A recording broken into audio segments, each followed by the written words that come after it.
ચાલો page number 175 પર આપણે જ્યાંથી પાઠ બાકી રાખ્યો છે ત્યાંથી આપણે ચાલુ કરવાનું.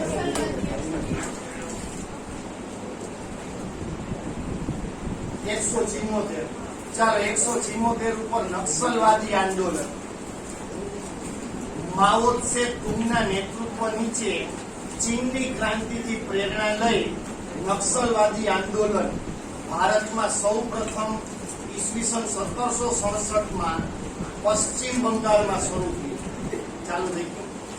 હવે જો ધ્યાન આપજો, માઓ ત્સે તુંગ નામનો વ્યક્તિ, આ યાદ રાખજો નામ.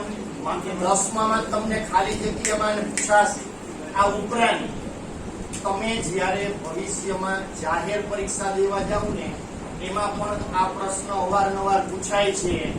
માઓ ત્સે તુંગ એના નેતૃત્વ નીચે ચીનની ક્રાંતિનો પ્રણેતા માઓ ત્સે તુંગ, એનાથી પ્રેરણા લઈને નક્સલવાદી આંદોલન ભારતમાં સૌથી પહેલા 1967માં પશ્ચિમ બંગાળ, સ્થળ યાદ રાખજો, સાલ યાદ રાખજો, પશ્ચિમ બંગાળમાં શરૂ થયો. આ ઉગ્રવાદી વિચારધારા પશ્ચિમ બંગાળના નક્સલબારી વિસ્તારમાં, પશ્ચિમ બંગાળનો વિસ્તાર કયો છે? નક્સલબારી વિસ્તારથી ઉદ્ભવી હોવાથી એને નક્સલવાદ તરીકે ઓળખવામાં આવે. સૌથી પહેલા બંગાળમાં, પશ્ચિમ બંગાળમાં નક્સલબારી નામના વિસ્તારમાંથી આ ક્રાંતિ ઉદ્ભવી એટલે એને નક્સલવાદી તરીકે ઓળખવામાં આવે. પશ્ચિમ બંગાળથી શરૂ થયેલા આ આંદોલન ઝારખંડ, પશ્ચિમ બંગાળથી શરૂ થયું, પછી ઝારખંડમાં આવું આંદોલન થયું, બિહાર, આંધ્રપ્રદેશ, છત્તીસગઢ, કેરળ, ઓડિશા, ત્રિપુરા, મધ્યપ્રદેશ, એમાં પહાડી અને જંગલ વિસ્તારમાં આ વ્યાપ પામ્યું એટલે વિસ્તર્યું. ત્યાં આ જેટલા પ્રદેશોના નામ આપ્યા છે એ બધાય પ્રદેશોના લોકોએ નક્સલવાદી આંદોલન કરેલા છે એના વિસ્તારમાં જે તે સમયે, અને અમુક જગ્યાએ હજી ચાલુ છે. જેમાં પીપલ્સ વોર ગ્રુપ, પીપલ એટલે લોકો, વોર એટલે યુદ્ધ કરવું. આના કઈ ગુજરાતી નથી પૂછાતા, તમને સમજાવું છું. પીપલ્સ વોર ઓફ ગ્રુપ, લોકોનો જૂથ છે કે જે તે સરકારની વિરુદ્ધમાં આંદોલન કર્યું. આ બધા નક્સલવાદી કહેવાય. આ રીતના જે સરકારની, પોતાની સરકારની વિરુદ્ધમાં આંદોલન કરે છે એ નક્સલવાદી તરીકે ઓળખાય છે. અને માઓવાદી, સામ્યવાદી કેન્દ્ર, આ બે સંગઠનના મુખ્ય હતા. નક્સલવાદી આંદોલનના બે મુખ્ય જૂથ હતા, સંગઠન હતા. એક માઓવાદી અને બીજું સામ્યવાદી. આ યાદ રાખજો, આ પણ ખાલી જગ્યામાં પૂછાય. માઓવાદી અને સામ્યવાદી, અમદાવાદી નહીં. પછી ઉત્તર પૂર્વમાં બળવાખોરી, આ નક્સલવાદી આંદોલન હતું. હવે ઉત્તર અને પૂર્વ. ઉત્તર એટલે કયો ભાગ? હિમાલય ભાગ. હમણાં આપણે નકશા ભણવાના જ છીએ. અને પૂર્વ એટલે 7 સિસ્ટર વાળો ભાગ. તો આ બે ભાગમાં હજી હાલની તારીખે બળવાખોરી ચાલુ છે. આપણે બળવાખોરીનો અર્થ આગળ ભણી ગયા. સ્વતંત્રતા પ્રાપ્તિથી લઈ આજ સુધી ઉત્તર પૂર્વમાં બળવાખોરી એક સ્થાયી સમસ્યા. સ્થાયી સમસ્યા એટલા માટે કે જે તે વિસ્તાર પૂરતી મર્યાદિત છે એટલે એને સ્થાયી સમસ્યા કીધું. એવું નથી કે આસામમાં ઉદ્ભવી તો એની અસર ગુજરાતમાં થાય, કે કેરળમાં ઉદ્ભવી તો એની અસર છે જમ્મુ કાશ્મીરમાં થાય. પણ એ સ્થાયી સમસ્યા, જે વિસ્તારમાં સમસ્યા છે એ વિસ્તાર પૂરતી મર્યાદિત છે એટલે એને સ્થાયી સમસ્યા કીધું. અનેક જનજાતિઓ, વનાચ્છાદિત પહાડી વિસ્તાર, વનાચ્છાદિત એટલે તો આખું વનથી ઢંકાયેલું હોય, વૃક્ષોથી ઘેરાયેલું હોય એવો વિસ્તાર, એને વન આચ્છાદિત પહાડી વિસ્તાર કહેવાય. જુદા જુદા બળવાખોરી સંગઠનો વચ્ચે તાલમેલ. એક બળવાખોર સંગઠન છે તો એ બીજા બળવાખોર સંગઠનને એ ટેકો આપતા હોય, તાલમેલ એકબીજા સાથે ભેળાવું કે કોઈ પ્રવૃત્તિ કરવી તો કેવી રીતના કરવી, એકબીજા એનાય સંગઠન. કેટલાક વિસ્તારની આંતરરાષ્ટ્રીય સીમાઓ, અમુક વિસ્તાર છે એની આંતરરાષ્ટ્રીય સીમાઓ તથા વિદેશી એજન્સીઓના હસ્તાક્ષર. જે વિદેશી એજન્સીઓ છે આવી બળવાખોરી ટુકડીઓને પ્રોત્સાહન પૂરા પાડે, એને હથિયાર આપે, લડવા માટે પ્રોત્સાહિત કરે. તમે કોઈ જાતની ચિંતા ન કરો, લડો, અમે બેઠા. કારણ કે એને દેશને તોડવામાં રસ. વગેરે કારણોથી આ વિસ્તારમાં બળવાખોરીની સમસ્યા જટિલ થઈ ગઈ. હવે આપણા કયા પ્રદેશમાં કઈ બળવાખોરી સંગઠનો છે એની માહિતી આપી, જ્યાં તમને પરીક્ષામાં જોડકા સ્વરૂપે અથવા પ્રશ્ન સ્વરૂપે પૂછાય છે. પેલું આપ્યું છે રાજ્ય અને પછી બળવાખોરી સંગઠન. તો સૌથી પહેલા નાગાલેન્ડ. મેં તમને અગાઉ પણ આ વસ્તુની વાત કરી હતી. નાગાલેન્ડમાં NSCN નામની સંગઠન છે જે નાગાલેન્ડની સરકાર વિરુદ્ધ જ એ બળવાખોરી કરે.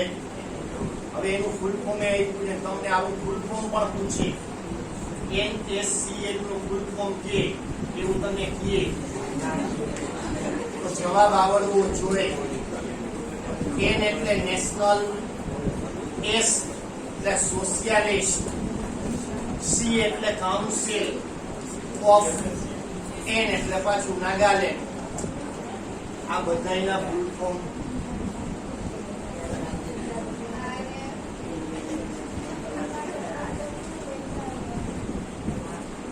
કોને ફોન કરું?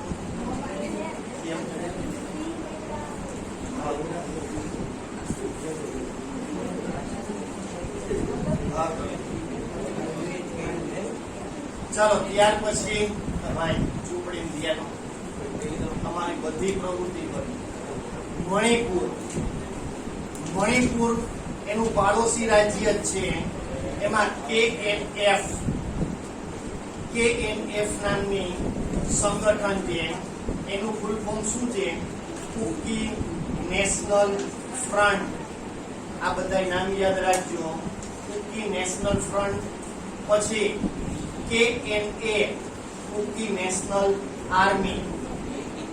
બેમાં એક જ શબ્દનો તફાવત છે મણિપુરમાં, ફ્રન્ટ અને આર્મી. ત્યાર પછી ત્રિપુરામાં NLFT જે national liberation front of Tripura તરીકે ઓળખાય. બીજું જે ATTF all Tripura tigers force. TUJS Tripura ઉપજાતિ છુપા સમિતિ. આ બાંગ્લાદેશીઓનું હમણાં આગળ આવશે. તમને એક જ વિસ્તારમાં 3-3 બબે આવી બળવાખોરી ટુકડીઓ હોય, આવા પ્રદેશના વિકાસ કેમ કરવો? આ બધાય ભારત આખો અસમ એક જ રાજ્ય હતું, એમાંથી 7 રાજ્ય છૂટા પાડ્યા. એટલે આ બધાને પોતપોતાના અલગ રાજ્ય. કદાચ માની લ્યો આ લોકોને અલગ રાજ્ય દઈ દીધા તો પછી એમાંથી વળી બીજા ઉદ્ભવે. પાડોશી યારે ન મેળ પડે તો કહી દે અમને અલગ રાજ્ય. તો ઘર દીઠ બધા અલગ અલગ રાજ્ય થઈ, બધા એની પોતપોતાના ઘરની સરકાર. ભારત દેશમાં બધા મુખ્યમંત્રી જ રખડતા. ચાલો, અને છેલ્લે અસમ સૌથી મોટું રાજ્ય છે. તો એમાં બળવાખોરી કેટલા સંગઠન છે જુઓ. એક ઉલ્ફામાં united liberation front of Assam.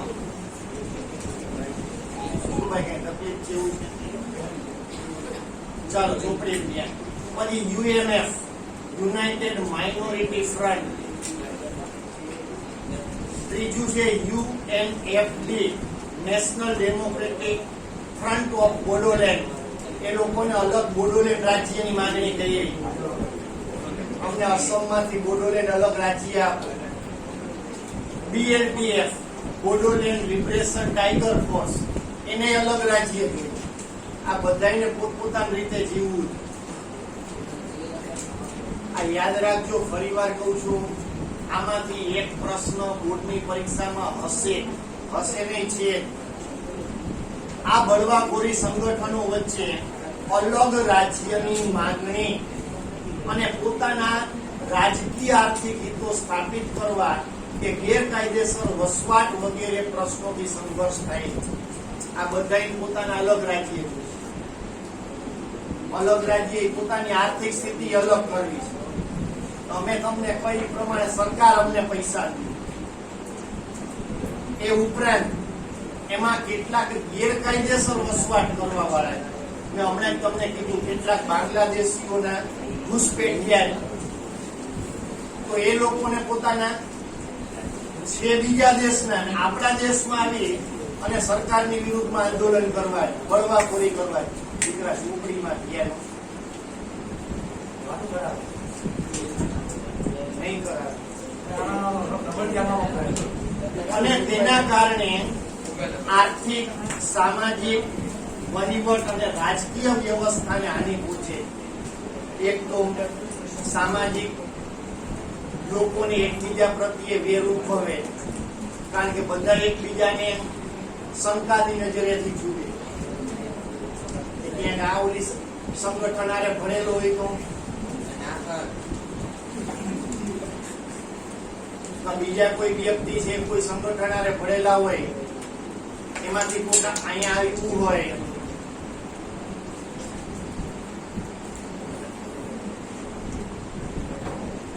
વહીવટ અને રાજકીય વ્યવસ્થા. એક તો આખા પ્રદેશનો વહીવટ કેમ કરવો એ જ ન સમજે સરકાર, રાજકીય વ્યવસ્થા પડી ભાંગી. ચાલો, ત્યાર પછીનો સૌથી મહત્વનો મુદ્દો છે કાશ્મીરમાં આતંકવાદ. 15મી ઓગસ્ટ 1947 ના રોજ ભારત સ્વતંત્ર થયું. ભારત પાકિસ્તાન એમ બે અલગ રાષ્ટ્ર થયા. આઝાદી બાદ પાકિસ્તાને કાશ્મીરના કેટલાક ભાગ ઉપર પોતાનો કબજો જમાવ્યો. તમે 9મા સમાજમાં શીખી ગયા, કાશ્મીરનો હરિસિંહ એને જોડાણ ખત ઉપર સહી કરવાની ના પાડી, પાકિસ્તાને હુમલો કર્યો. આવા કેટલાક મુદ્દાઓ તમે 9માં ભણી ગયા છો.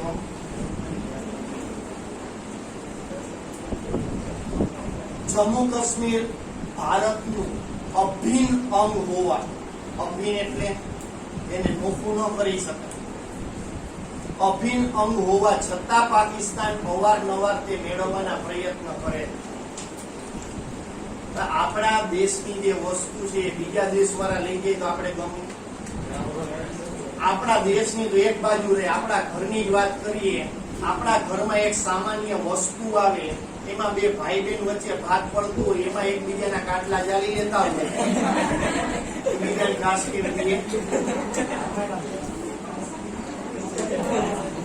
બસ આવશે એ બાબત. ઓલા લોકો એમ કે અમને કાશ્મીર થઈ ગયું. આપણે ભારતમાં જ તમે રોજ ન્યૂઝપેપરમાં વાંચજો, ખાલી એક ફૂટ જમીન માટે તલવાર ઉપાડી હતા હોય, આને કાશ્મીર જોઈ. પાકિસ્તાન અવારનવાર આ બાબતે ભારત સાથે યુદ્ધ કરેલ છે. આ 9માં આ મુદ્દો આવી ગયો. આ માટે તેને યુદ્ધ કર્યા અને દરેક યુદ્ધમાં આપણા સૈનિકોએ પાકિસ્તાનને નાલેસીજનક પરાજય પણ આપેલો છે. નાલેસીજનક એટલે નિરાશાજનક, શરમજનક. એ લોકો આપણી સામે 3 વાર હારી ગયા, પણ છતાં એ નિરાશ નથી થતા. 1988 પછી કાશ્મીરમાં આતંકવાદ વધી ગયો. હવે એ લોકોને એક વસ્તુ સમજાઈ ગઈ, ભારત સામે આપણે જીતી નહીં શકીએ, તો શું કરવું? તો કે આપણા જ વ્યક્તિઓ આમે યુદ્ધમાં મરે તો છુપી રીતે ભારતમાં મોકલી અને ભારતમાં આતંકવાદ ફેલાવો. તો 1988 પછી આતંકવાદ વધી ગયો. અપહરણ કરવા, આની પેલા બધી વસ્તુ સમજાઈ ગઈ. હત્યા કરવી, બોમ્બ વિસ્ફોટ કરવા વગેરે પ્રવૃત્તિ દ્વારા આતંકવાદીઓ ભય ફેલાવી પોતાનો સ્વાર્થ સાધવા માંગે. પોતાને જે જોઈ છે એ લોકો આવી રીતના મેળવે. અને પરિણામે કાશ્મીરમાં અનેક પંડિત કુટુંબોએ ન છૂટકે વતન છોડીને સ્થળાંતર કરવું પડ્યું. પાકિસ્તાનમાં કાશ્મીરમાં કેટલાય પંડિત લોકો રહે છે, અને પંડિત એટલે વિદ્વાન લોકો. તમે આગળનો ઇતિહાસ જોયો, એમાં કાશ્મીરના કેટલાય લેખકો હતા. તમે ભારતના પ્રાચીન ઇતિહાસમાં જોશો તો આપણા જેટલા ઋષિ મુનિઓ છે અથવા કોઈ પણ મહાન વ્યક્તિઓ કે છેલ્લે તપ કરવા ક્યાં જતા? હિમાલય. હિમાલય ક્યાં આવ્યો? જમ્મુ કાશ્મીરમાં. બરોબર. જે આખું ઉત્તર ભારત છે હિમાલયથી ઘેરાયેલું. તો ત્યાં આ લોકો છે પોતાનું બાકીનું આખું જીવન સમર્પિત કરી દે. એટલે કાશ્મીરનું મહત્વ એટલે વધારે.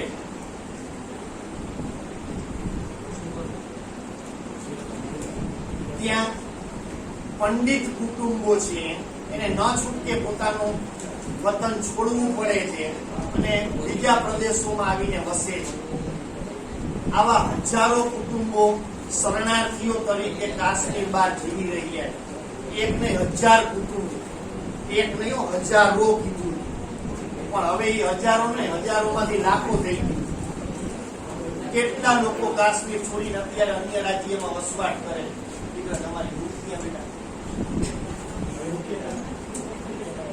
તમને આગળ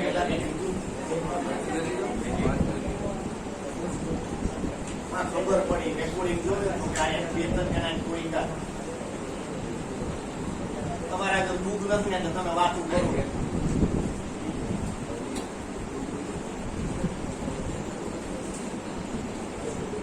આવા હજારો કુટુંબો છે બીજા રાજ્યમાં જઈ અને શરણાર્થી તરીકે એ રાજ્યમાં બીજા લોકોની દયા ઉપર જીવતા હોય. પોતાના રાજ્યમાં જો તેની પાસે જાઓ જલાલી, પોતાના ઘર છે, મિલકતે છે, પણ છોડીને આવવું પડે. કાશ્મીરના આતંકવાદને સીમા પારથી સતત સહાય મળતી હતી.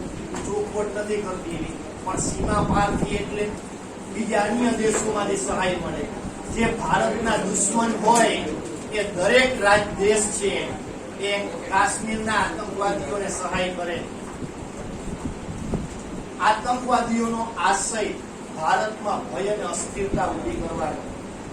ભારતમાં શાંતિ નહીં રાખવા, કોઈ પણ રીતે લોકોમાં ભય ફેલાવો, સરકારને હંમેશા નીચી પાડો, આતંકવાદી પ્રવૃત્તિઓને બંધ કરવા ભારત મક્કમતાપૂર્વક અને મજબૂત રીતે પ્રયત્ન કરી રહ્યું.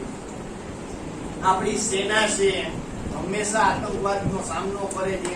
જેટલા આતંકવાદી હુમલા થયા બધાની સામે લડ્યા. મુંબઈમાં હોટલ તાજ એમાં હુમલો થયો. આપણા ગુજરાતની વાત કરીએ તો અક્ષરધામ છે એના ઉપર હુમલો થયો હતો. ત્યાં સુધી તો ઠીક છે, સંસદ ભવનમાં ઘૂસી ગયા હતા આતંકવાદી, એને પણ ઠાર કર્યા. આવા કેટલાય હુમલાના ઉદાહરણો છે ભારતમાં. એ લોકોએ આતંકવાદી હુમલા કર્યા હોય ને પરાસ્ત થયા હોય, પણ છતાંય એને કેટલાય નિર્દોષ લોકોના જીવ ગુમાવ્યા. ભારત માત્ર ભારતમાં થતા આતંકવાદનો વિરોધ નથી કરતું, પરંતુ કોઈ પણ સ્થળે, કોઈ પણ રીતે અને કોઈ પણ સમયે થતા આતંકવાદનો વિરોધ કરે. ભારતમાં આતંકવાદની સમસ્યા જેવું નથી. આતંકવાદની સમસ્યા આખા વિશ્વમાં છે, અને આખા વિશ્વમાં થતા આતંકવાદનો ભારત વિરોધ કરે. આ આતંકવાદનો સફાયો થાય તે હેતુથી ભારતના અનેક સૈનિકોએ સગેલી મોહરી. કેટલાય સૈનિકો બિચારા ગુજરી ગયા. આતંકવાદની સામાજિક અસરો કેવી થાય? તમને 2 ગુણના પ્રશ્નમાં પૂછાય, આતંકવાદની સામાજિક અસરો જણાવો. તો આતંકવાદ સમાજને વિઘટન તરફ દોરી જાય.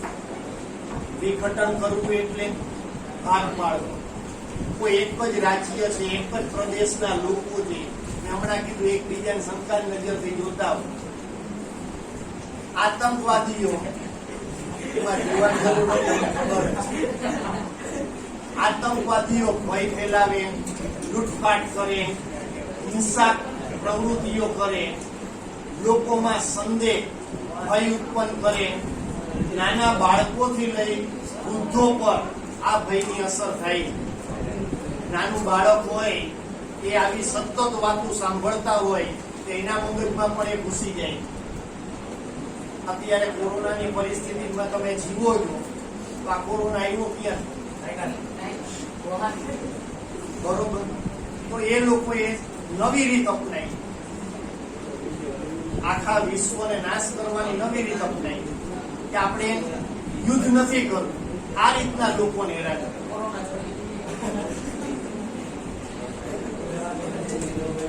અત્યારે નાનું બાળક હોય ને એને કોરોના વિશે ખબર છે અને વૃદ્ધ વ્યક્તિને કોરોના વિશે ખબર છે.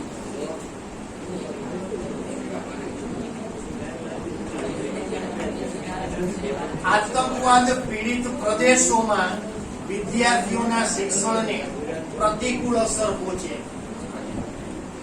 હવે આ એક જાતનું આતંકવાદ જ છે તો આપણા શિક્ષણની અત્યારે કેવી અસર થઈ છે? તો કે લોકો છે ક્લાસે જઈ શકતા નથી, સ્કૂલે જઈ શકતા નથી. કેટલાય વિદ્યાર્થીઓ તો એવા છે જે ભણવાનું ભૂલી ગયા, ભણતર સુધી ભૂલી ગયા. એમાં નાના જે બાળકો છે સાવ બાલ મંદિર થી 1 થી 4 થી પ્રી પ્રાઇમરી જેને કહેવાય, એ લોકો બે કદાચ રેગ્યુલર ચાલુ થાય ને સ્કૂલે મોકલશે તો એની સ્થિતિ કેવી હશે? આ એક મોટો પ્રશ્ન છે. એ તો ઠીક છે, તમારી શું પરિસ્થિતિ હશે આ વિચારવા જેવી બાબત છે. આતંકવાદના પરિણામે સમાજના લોકોનો એકબીજા પરનો વિશ્વાસ ઘટતો જાય. આતંકવાદને લીધે લોકો એકબીજા ઉપર વિશ્વાસ કરતા નથી. પરસ્પર ભાઈચારાની ભાવના ઓછી થતી જાય. હમણાં જ કીધું, એકબીજા સાથે કોઈ વ્યવહાર રાખવા તૈયાર હોતું નથી. કારણ કે ક્યારે કઈ વ્યક્તિ કેવી નીકળે કોને ખબર? શાંતિ. ઘણી વાર સાંપ્રદાયિક ઝઘડાઓ ઉભા થાય. સાંપ્રદાયિક કોઈ પણ એક વ્યક્તિ કોઈ સંપ્રદાયમાં માનતો હોય, બીજી વ્યક્તિ બીજા સંપ્રદાયમાં માનતા હોય, ત્યાં સાંપ્રદાયિક ઝઘડાઓ ઉભા થાય છે અને તેના પરિણામે સમાજ વ્યવસ્થા છીનભીન થઈ જાય. એક જ જ્ઞાતિના એક જ સમાજના લોકો છે પોતાના સંપ્રદાય લઈને ઝઘડા કરવા માંડે. સમાજમાં અવ્યવસ્થા અને અશાંતિ ઊભી થાય છે. આતંકવાદ પ્રભાવિત ક્ષેત્રમાં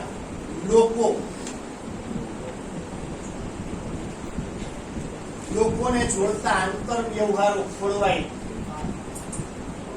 જે વિસ્તારમાં આતંકવાદી પ્રવૃત્તિ ચાલતી હોય એ વિસ્તારમાં આંતરિક વ્યવહાર પણ ખોરવાય છે. આતંકવાદની આર્થિક અસર સૌથી મહત્વનો મુદ્દો છે. આ પ્રશ્ન બોર્ડની પરીક્ષામાં અવારનવાર પૂછાય. કારણ કે બીજી કઈ ભાન પડે કે ન પડે કે આર્થિક અસર લોકોને ખબર હતી. આતંકવાદથી આર્થિક અસર કેવી થાય જોજો.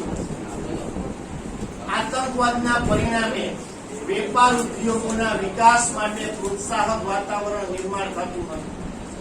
આતંકવાદી પ્રવૃત્તિઓ ચાલુ હોય તો સામે લડવા માટે આપણે સૈનિક જોઈએ, હથિયાર જોઈએ, વ્યવસ્થા જોઈએ. આ બધા માટે રૂપિયા એમાં ખર્ચાઈ જતા હોય તો નવા ઉદ્યોગ ક્યાંથી નિર્માણ કરવું? જે વિકાસના પૈસા છે એ આતંકવાદી પ્રવૃત્તિમાં વયા જાય. આને બીજી રીતે વિચાર, જે તે પ્રદેશનો વેપાર ઉદ્યોગ વિકાસ અટકી જાય. આપણે જ્યાં હતા ત્યાં રહી જાય. વેપાર ઉદ્યોગને માઠી અસર થતા લોકોને અન્ય પ્રદેશમાં વેપાર રોજગાર કરવા સ્થળાંતર કરવું પડે. આતંકવાદી પ્રવૃત્તિઓને કારણે થાય એવું હમણાં કાશ્મીરની વાત છે. ત્યાં આતંકવાદી પ્રવૃત્તિઓ વધારે લોકોને કામ ધંધા વેપાર માટે તો કે બીજા પ્રદેશમાં જવું પડે, પોતાનું વતન છોડવું પડે. વતન છોડીએ તો કાંઈ એમને તો નથી છોડાતું. આ તમને જ છે, તમે 10માં પાસ થયા, અન્ય જગ્યાએ તમને ભણવા મોકલે. હાલો અત્યારે ભારતમાં કોરોનાની પરિસ્થિતિને કારણે શિક્ષણ નથી, બીજા દેશમાં ગયા, બીજા દેશમાં મફત ગયા. સૌથી પહેલા તો ટિકિટ ભાડાના પૈસા જોશે, પછી અહીંયા રહેવું ક્યાં, ખાવું પીવું ક્યાં, કેટલાય પ્રશ્નો ઉદ્ભવે. આ તો બસ આ જ વસ્તુ, આ આર્થિક સ્થિતિ ઘરની એક તો ખરાબ હોય, કારણ કે ત્યાં કામ ધંધા નથી, એમાં પાછા પૈડા ઉપર પાટું જેવું, પરિસ્થિતિ સાવ ખરાબ કરી નાખે.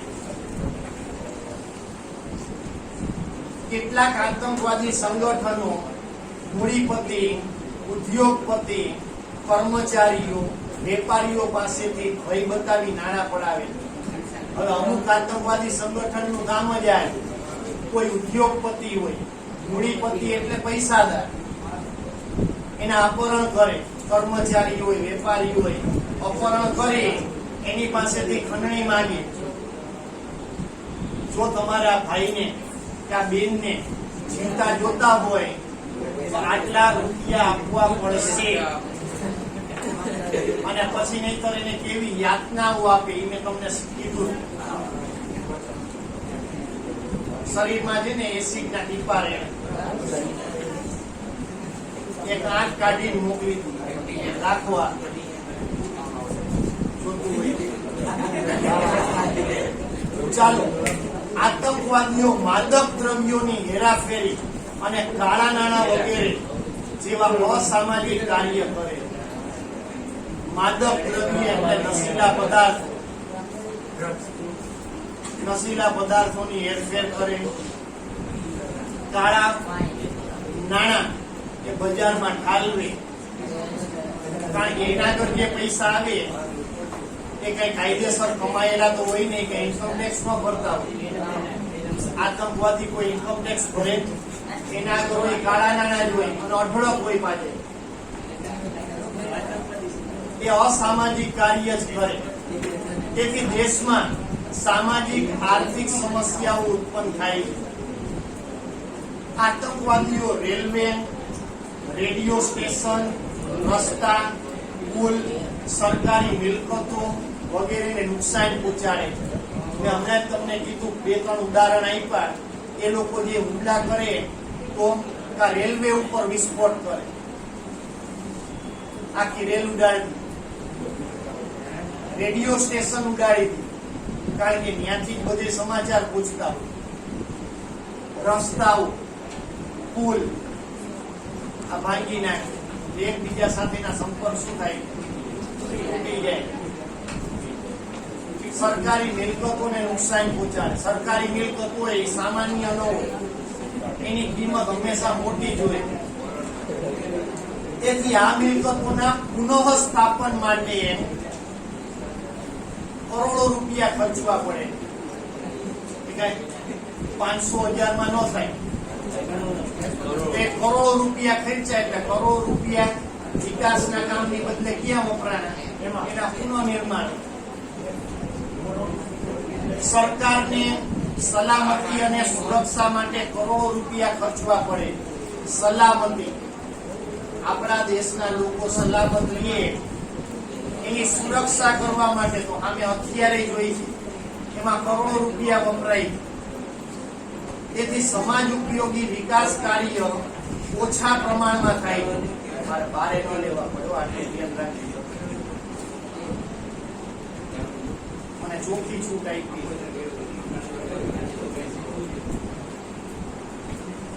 તમારા બુદ્ધિ નથી. આવા કાર્ય પાછળ રૂપિયા વપરાય તો સમાજને જે ઉપયોગી કાર્ય છે એ થતા નથી.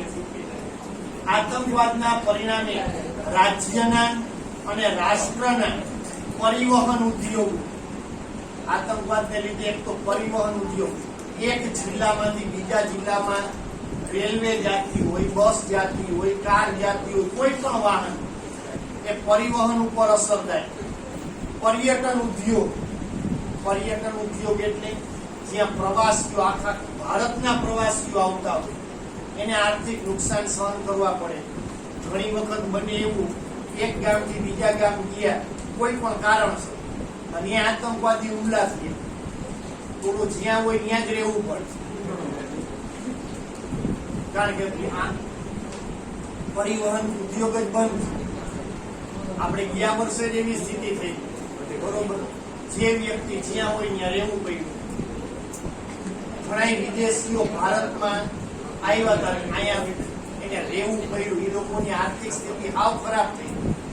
વિદેશીઓ તો ઠીક છે, આપણા જ દેશના લોકો, તમે ઘણી જગ્યાએ ન્યૂઝમાં સાંભળ્યું હતું, એક જગ્યાએથી બીજી જગ્યાએ જવા લોકો હાલીને જતા, હાલીને જા, એક ગામથી બીજા ગામ સુધી. ગામ હોય ઠીક છે, એક રાજ્યમાંથી બીજા રાજ્યમાં હાલીને જતા. તો એ લોકોની સ્થિતિ કેવી? આપણે ખાલી એક દિવસ ખાલી તમારે જામનગરથી અમદાવાદ બસમાં જવું હોય ને, કોઈ ખર્ચ કેટલો થાય છે વિચાર. બસમાં કહું છું, તો એ લોકો હાલીને ગયા છે, એને ભૂખ નહીં લાગતી હોય, એને તરસ નહીં લાગતી હોય, તો એ લોકોએ ભૂખ તરસ કેવી રીતે સંતોષી હશે? જેને સહન કર્યું હોય એને ખબર. બાકી આપણે અહીંયા બેઠા બેઠા ખાલી હોશિયારી જ કરીએ, બાકી કઈ ન કરીએ. અને અમુક એવા હતા એના આગળ પગમાં પહેરવા ચંપલ નહોતા, તડકાના નીકળ્યા. આ ન્યૂઝ જોયા હોય ને બધાએ, તો આપણે ખબર સ્થિતિ શું હતી. આમ આતંકવાદી પ્રવૃત્તિ જે સામાજિક આર્થિક રીતે તો નુકસાન કરે છે, તેથી આ સમસ્યાનું નિરાકરણ લાવવું આવશ્યક છે. ગમે એ રીતના આતંકવાદનો ઉકેલ આખા વિશ્વએ ભેગા થઈ એક વખત આ આતંકવાદનો સફાયો જ કરવો. ચાલ, આની સાથે આપણા પાઠ બધા પૂરા. હવે મેં તમને નકશા લઈ આવવાનું કીધું હતું, બધા પેલા એક નકશો કાઢો.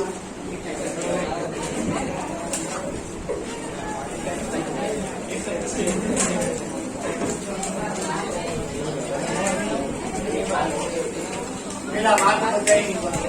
હવે સાંભળો, નકશા તમને 5 માર્કના પૂછાય. નકશા નવી પેપર સ્ટાઇલમાં 4 માર્કના પૂછાય. હવે અહીંયા ધ્યાન દો, વાત બંધ. 4 માર્કના નકશા પૂછાય છે. હવે નકશામાં શું પૂછાય? તમે અત્યારે ભણેલા છો, તમને સાવ ટૂંકમાં માહિતી આપું છું. નકશા આવડશે ક્યારે? સૌથી પહેલા તમને રાજ્ય ઓળખતા આવડે. રાજ્ય કેમ ઓળખવા એ તમને સ્કૂલમાં શીખાયું છે, હમણાં હું શીખાડું. સૌથી પહેલા રાજ્ય ઓળખતા શીખજો. નકશાનું સૌથી પહેલું કામ કયું? રાજ્ય ઓળખવાનું. હવે રાજ્ય ઓળખવા માટે હમણાં હું તમને એક આખી અહીંયા વસ્તુ લખાવી દઉં. એ ઉપરાંત તમને જે નકશામાં પૂછાય છે એ નકશામાં મારો હાથ ઉપર છે.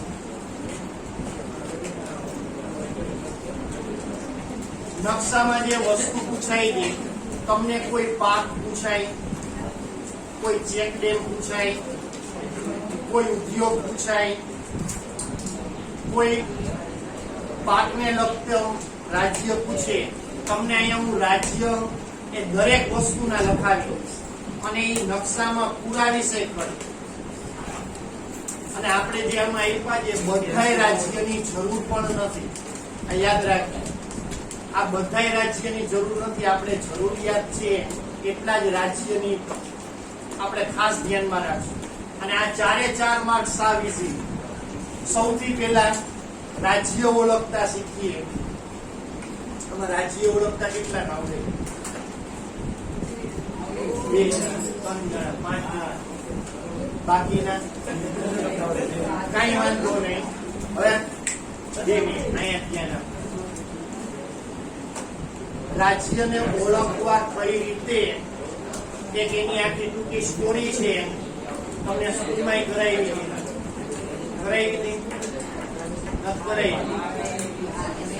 શું કરાવી? ચરણી પકડા. તમે મને સાંભળવા દેશો? શું કરાવી? શું? ચાલો ધ્યાન આપો. આખી વાર્તા એવી છે બીજા કરતા મારી ડિફરન્ટ હશે. જહીપહરા નામનો વિદ્યાર્થી કેવો? જહીપહરા નામનો વિદ્યાર્થી હતો એ ગુમ થઈ ગયો. મયડો ક્યાં? છેક ગોવા. કોઈ ખોટી વસ્તુ નહીં. જહીપહરા નામનો વિદ્યાર્થી હતો, ગુમ થઈ ગયો. મયડો ક્યાં? ગોવા. ગોવામાં મળ્યો, ત્યાં એના મિત્ર કેતકને મળ્યો. કોને મળ્યો? કેતકને મળે છે. હવે કેતક એનો ભાઈબંધ હતો. આપણે આપણા ભાઈબંધના ઘરે જઈએ તો એ આપણું સ્વાગત કરે, આપણા શબ્દમાં સ્વાગત કરે. આવા અથવા તમારે જેવા વ્યવહાર છે. હવે કેતક છે દક્ષિણ ભારતનો છે, એટલે એની ભારતમાં એની ભાષામાં સ્વાગત કરે છે. તે કહે છે આવો પંજાબી શિવદેવ છમ. તે આ રીતના એનું સ્વાગત કરે છે. આવો પંજાબી શિવદેવ છમ તે. એને પૂછે છે કે તું અહીંયા શા માટે આવ્યો છે? એની ભાષા આવો પંજાબી શિવદેવ છમ તે. ઓલો કે છે એનો મતલબ તો કે તું અહીંયા શું કામ ને આવ્યો છે? એને પૂછે તો ઓલો કહે છે કે મારે અમીના મેમ અત્રીને મળવાનું છે. એને મળવું છે અમીના મેમ અત્રી. અને કેતક કે જો અમીના મેમ અત્રી અત્યારે છે નહીં, એના મોબાઈલ નંબર તને આપી દો. એના મોબાઈલ નંબર આપે છે 98673436 સમથિંગ છે. એ તમને જોઈને કહું. હવે જે આખી સ્ટોરી છે એ સ્ટોરીમાં તમને આખા ભારતના રાજ્ય આવી લખાવીશ. ચિંતા કરજો, બરોબર? એમાં સૌથી પહેલા મેં કીધું જહીપહરા. તો જ એટલે જમ્મુ કાશ્મીર. સૌથી ઉપર જમ્મુ કાશ્મીર આવશે. હું અહીંયા તમને દરેક રાજ્ય એક લખાવી દઈશ. સૌથી પહેલા જમ્મુ કાશ્મીર, પછી હિ એટલે હિમાચલ પ્રદેશ, જનહિ. પનહરા, પન એટલે પંજાબ, પછી હ એટલે હરિયાણા, રા એટલે રાજસ્થાન. જહીપહરા ગુમ થઈ ગયું. ગુ એટલે ગુજરાત, મ એટલે મહારાષ્ટ્ર. જહીપહરા ગુમ થયો. ક્યાં મળ્યો? ગોવા. તો હાવ નાનકડું આ ગોવા છે.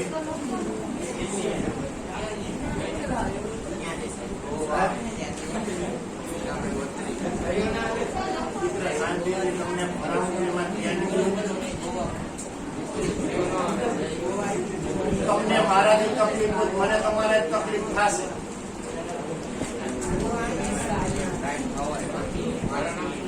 નામ લઈને કહું.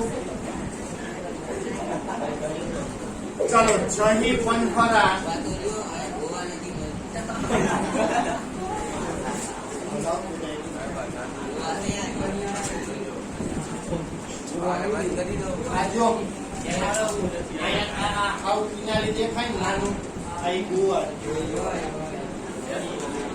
ચાલો ગોવા ગયો. ત્યાં એને મળ્યો કેતક. હવે કેતકમાં છે હિન્દુ આવશે, એમાં કેરળ છે એ નીચે આવશે, એની પેલા કર્ણાટક આવશે, પછી તમિલનાડુ આવશે. કેતક એમાં કેરળ નીચે આવશે,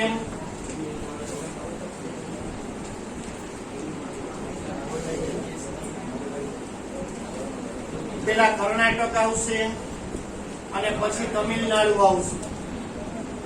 પછી જે નકશામાં જે આ રીતના આપ્યું છે ત્યાંથી જવાનું છે. બોલો એનું સ્વાગત કરતા શું કે છે? આવો પંજાબી શિવદેવ છમ. એટલે આ એટલે આંધ્રપ્રદેશ. આંધ્રપ્રદેશ આવશે. આંધ્ર પ્રદેશ. આ ઓ એટલે ઓરિસ્સા.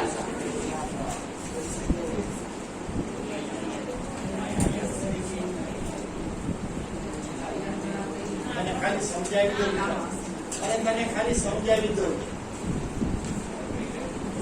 અહીંથી અત્યારે તું કર આંધ્ર પ્રદેશ, ઓરિસ્સા, પછી પશ્ચિમ બંગાળ,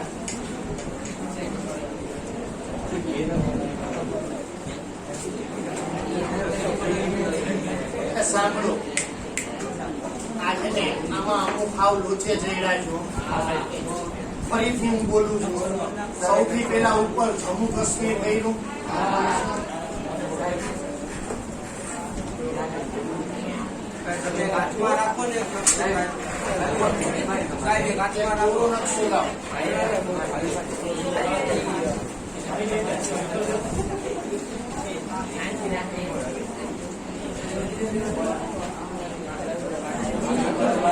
જમ્મુ કાશ્મીર, એની નીચે હિમાચલ પ્રદેશ,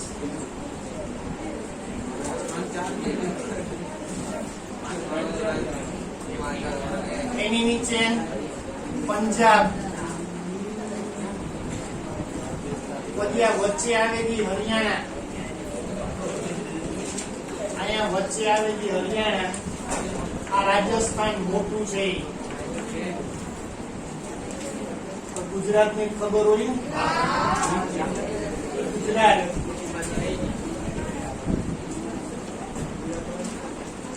ગુજરાત ની નીચે આ મોટું દેખાય છે એ મહારાષ્ટ્ર.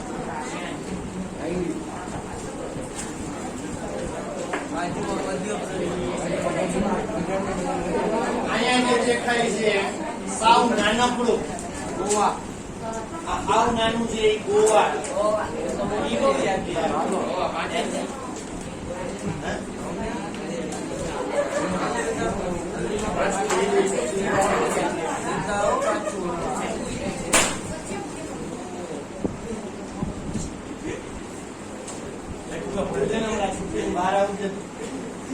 ચાલો મહારાષ્ટ્ર છે, અહીંયા ગોવા, આ જે આખું છે એ કર્ણાટક. આ જે ભાગ છે ગોવાની નીચે આ મોટો ભાગ એ કર્ણાટક.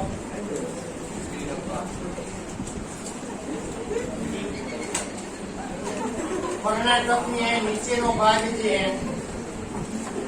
તમિલનાડુ.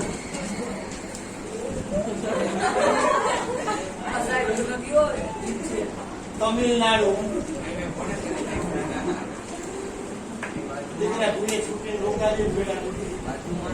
આ જે ભાગ છે એ કેરળ. અને નીચે નારિયેળ જેવું દેખાય છે શ્રીલંકા છે, એનો આપણે કઈ ઉલ્લેખ નથી પણ ખાલી સમજાયું. આ શ્રીલંકા છે. પછી અહીંયા જે વિસ્તાર છે આંધ્ર પ્રદેશ,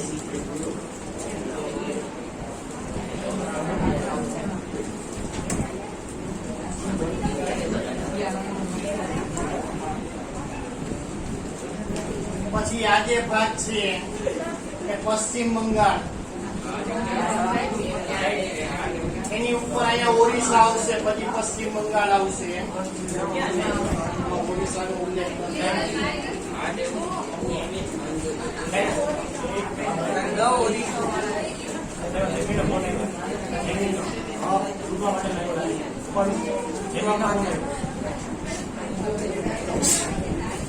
ચાલો ત્યાર પછી રવિભાઈ પશ્ચિમ બંગાળ, પછી અહીંયા ઝારખંડ, અહીંયા ઝારખંડ આવશે. માતાજી દિલ્હી અહીંયા દિલ્હી અહીંયા